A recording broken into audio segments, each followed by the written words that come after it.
Gue inget Chandra Darusman ya, satu musisi yang menginspirasi juga banyak musisi lain. Dia pernah bilang gini, bahwa menulis lagu tuh kayak lu punya anak gitu, dan lu nggak bisa beda-bedakan anak yang lahir dari karya yang lu buat gitu.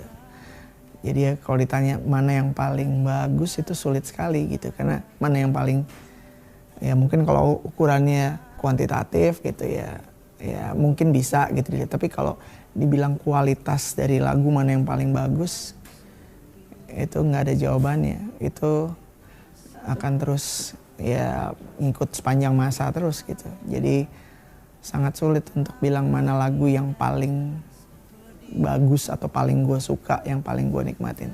Musik seperti bangun pagi, dari bangun sampai melakukan aktivitas, bahkan di saat yang ibaratnya pengen silent moment sendiri pun, musik nggak akan pernah bisa lepas gitu dari kehidupan gue gitu. Jadi ya musik tuh kayak satu hal yang bisa dibilang ya spiritual thing yang nggak bisa lo gambarkan gitu, tapi pada saat lo mainkan atau lo nyanyikan ya itu punya kedalaman sendiri. Ya music is just like my religion aja gitu.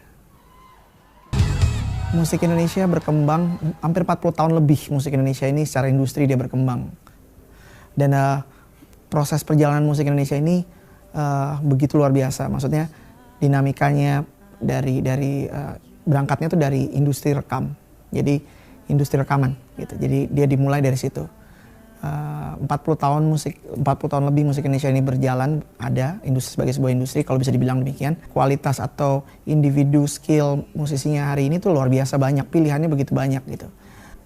Generasinya hari ini maupun ke depan harus tetap punya harapan gitu, maksudnya yang harus dirawat gitu, dijaga,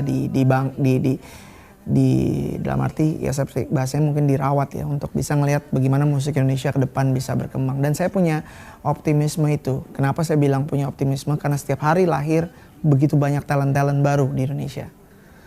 Dari Sabang sampai Merauke gitu ya, itu tiap hari lahir.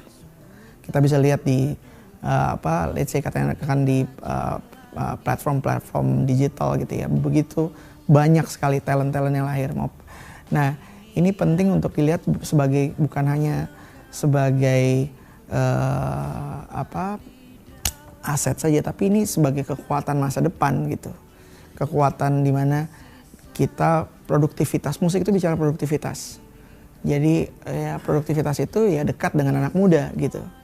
Ya otomatis itu yang harus dijaga semangatnya ke depan untuk bicara musik Indonesia ke depan. Dan saya melihat bahwa integrasi, maksudnya link musik di Indonesia ini, artinya saya bilang dari hulu ke hilir itu harus berjalan bersama. Di era globalisasi seperti hari ini nggak bisa jalan sendirian lagi, harus jalan sama-sama. Apalagi di era digital seperti sekarang itu udah nggak ada istilah side stream, mainstream, udah nggak ada. Yang ada ya karya kualitas, karena setiap orang punya pilihannya sendiri masing-masing dalam menikmati karya musik.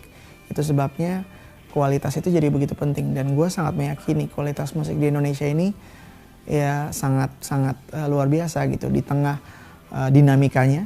Tapi musik Indonesia ini bisa, yang tadi gue bilang, bisa menghasilkan begitu banyak karya-karya atau musisi-musisi keren gitu. Nah sekarang tinggal yang tadi gue bilang bahwa gimana ekosistem musik ini dia bisa berjalan, berkolaborasi dengan private sector, dan kemudian juga akhirnya dapat support dari pemerintah. Dan ini kunci penting di mana kita mau ngeliat musik Indonesia maju ke depan, dan gue sangat yakin kita akan ke sana.